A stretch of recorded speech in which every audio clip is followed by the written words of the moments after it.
King Nebuchadnezzar, the most powerful king of the ancient Babylonian Empire, still young at the beginning of his reign, and young prophet Daniel and his three friends, Shadrach, Meshach, and Abednego. These are the characters we are meeting in the story that you are very much, most of you, familiar with.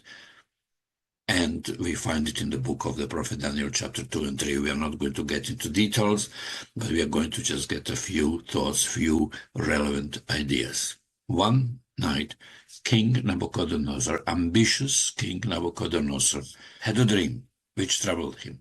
He is asking his wise men, trained, educated, and well-paid, to interpret the dreams and enigmas and mysterious things.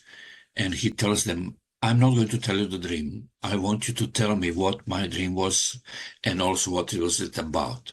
He had a sense that there was some great importance attached to his dream, and that he wanted to make sure that he was going to receive a truthful interpretation of his dream. So he thought, if those people have an insight into what I actually dreamt, then I could trust them also with their interpretation. And obviously those wise people couldn't do anything about this. And King Nebuchadnezzar was so angry that he actually ordered that all the wise men of Babylon be killed. And so there we meet young prophet and young Babylonian official Daniel and his three friends, Shadrach, Meshach, and Abednego. And Daniel was a very wise man, and he approached the captain who was responsible for the killing, and he, with wisdom and discernment, he asked him if he can somehow ask the King Nebuchadnezzar to give him and his friends a little bit more time so they can pray about this, and they will come before the King Nebuchadnezzar with a dream and also with a truthful interpretation. So it was like that. After all, prayer, young prophet Daniel is coming in the presence of the king, and he is telling the king not only the interpretation of the dream, but also what actually King Nebuchadnezzar dreamt. And obviously, this must have fascinated the King Nebuchadnezzar. He was not expecting anything of that kind. And then comes the interpretation. And Daniel simply says, I'm just quickly reinterpreting. He said, you were troubled with what was going to come after you. You were troubled with the sense of your greatness. You wanted to achieve something that will last forever, for thousands and thousands of years. And this is what you were thinking about before you received that dream. And God came to tell you that he rules, that he has the final word, that it is he who, whichever way the history goes and whichever way all the kind of political and power struggles are being manipulated with, at the end of the day, it's going to be the way God wants it to be. He has the final word.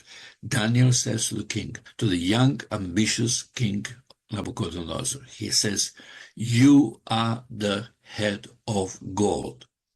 I don't think that this was something that pleased King Nebuchadnezzar. He wanted very much to be made up completely of gold, from the toe to the top of his head.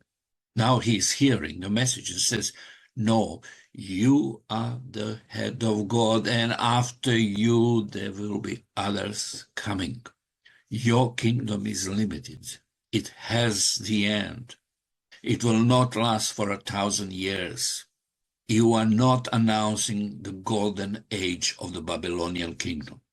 And when we go into the history, actually, it didn't last for too long. Really, Daniel outlived the Babylonian kingdom. But one thing let's remember from the whole story, that King Nebuchadnezzar was brave enough to accept the interpretation, but was not happy with what he heard. And how do we know this? We go to chapter number 3. And there is a number of years in between chapter 2 and 3.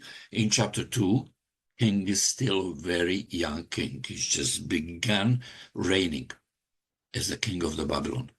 In chapter 3, he is already, I would say, a seasoned king.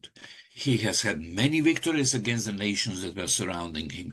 He defeated practically the entire world that was at his reach, and that was quite a lot of territory. And there is a conflict between his victories and his success and the message of that dream from chapter 2. And I believe that the king Nebuchadnezzar must have been thinking about this dream often. I am only the head of gold. I am only the head of gold. I am not entirely made of gold.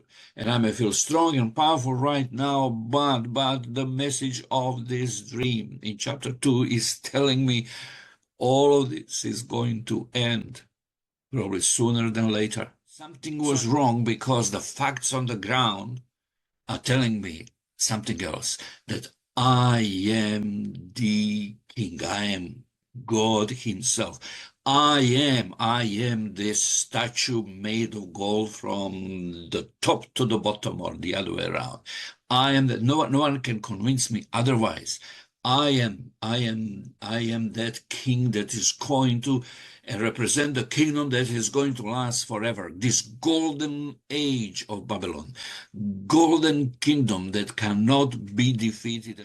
And he now wants to demonstrate that this is so. And he is organizing a big festival in chapter 3. We are reading about this big festival. And he is forcing that all the leaders of the provinces and the regions and the kingdoms that are under his submission, that all of the leaders of the entire Babylonian kingdom come to this one place to honor and worship the image of gold made from the top to the bottom of gold, which I believe was supposed to represent King Nebuchadnezzar himself. It was to represent the everlasting glory and power of the golden age of the Nebuchadnezzar's kingdom. There was a music there. There was a sense of glory. There was a sense of something solemn happening. And Nebuchadnezzar said, the king Nebuchadnezzar said, you are all going to bow down. You are all going to prostrate yourself. You are all going to bend your knee when you hear the music, the sound of music. You are all going to worship me. And if you do not, tough luck on you. Tough luck on you. I have here a furnace that I made sure that is very hot.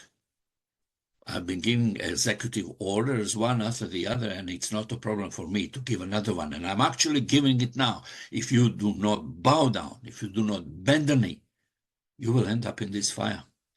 And may the Lord help you then. So here we have the situation. Here we have, and you know how it is with the hearts of people. They change their codes overnight. You would be astonished, actually, how quickly that has been done.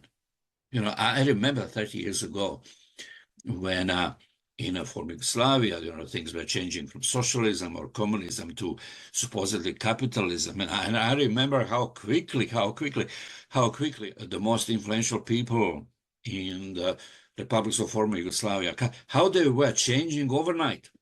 Suddenly, from being communists, they were becoming Democrats, or I don't know what, Suddenly there was a change because they had a sense, they knew they had to do it to survive, not only to survive, but also to succeed in the new circumstances. So this is what was happening there. There was no problem to convince all this crowd of leaders, international community of leaders. There was no problem to convince them to bend the knee, to prostrate themselves there, to pay the honor to the everlasting glory of the golden kingdom of Nebuchadnezzar. And they did it. They did it joyfully, and probably many of them hypocritically. The three friends of Daniel, Shadrach, Meshach, and Abednego, decided they would not bend the knee.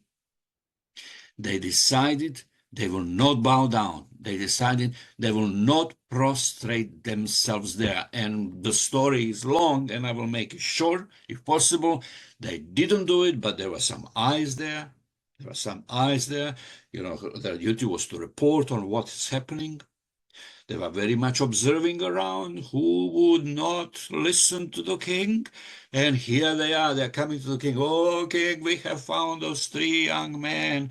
They are not listening to you. And the king Nebuchadnezzar is now calling Shadrach, Meshach, and Abednego into his presence. He knows them very well. It's not that he didn't know who those 3 men were. He calls them and he says, is it true? Is it true that you do not worship my image of gold? Is it true that you do not worship me? I'm giving you another chance.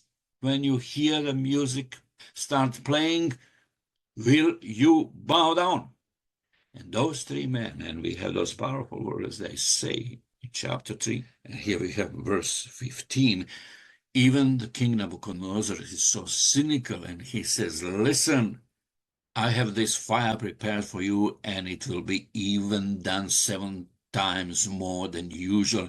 And what God is going to save you from my hands?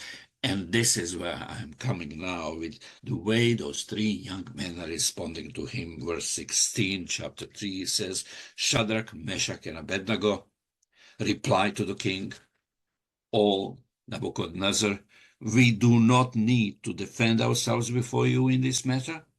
If we are thrown into the blazing furnace, the God we serve is able to save us from it, and he will rescue us from your hand, O king.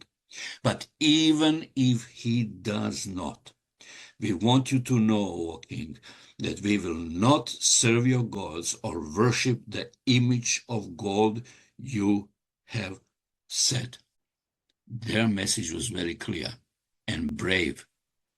We are not going to bend our knee. We are not going to prostrate ourselves in the presence of this golden image. We are not going to worship your golden age, because this is idolatry. This is insult. This is an offense in the eyes of our God. We are not going to do it. My question, my friends, to myself, beginning with myself and then to all of you, is, who are the Daniels, the Shadrach, the Meshachs, and Abednegos of today? Are you one of those? Am I one of those? Will I be strong enough to say to the idolatry of this new promised golden age of our modern day king Nebuchadnezzar? And I have such a feeling that we will be increasingly in different ways, maybe in some the most literal ways, and maybe in some other more subliminal, but nevertheless not less literal and concrete ways, be brought to a situation when it will be required of us that we bend the knee, that we prostrate ourselves, that we made our expressions of loyalty to the golden age, golden image of the modern day, our own King Nebuchadnezzar. And should time come, such as this one that we have been describing here, and we have no choice to go left or right, no choice to dodge the trouble, that we may also very plainly make a statement and say, we will not bow down. We will not worship your idol of self-glorification and false golden kingdom, because your kingdom will never and can never replace the kingdom of God, neither on earth nor in heaven. Thank you, my friends, for being patient with me, and may the Lord bless you.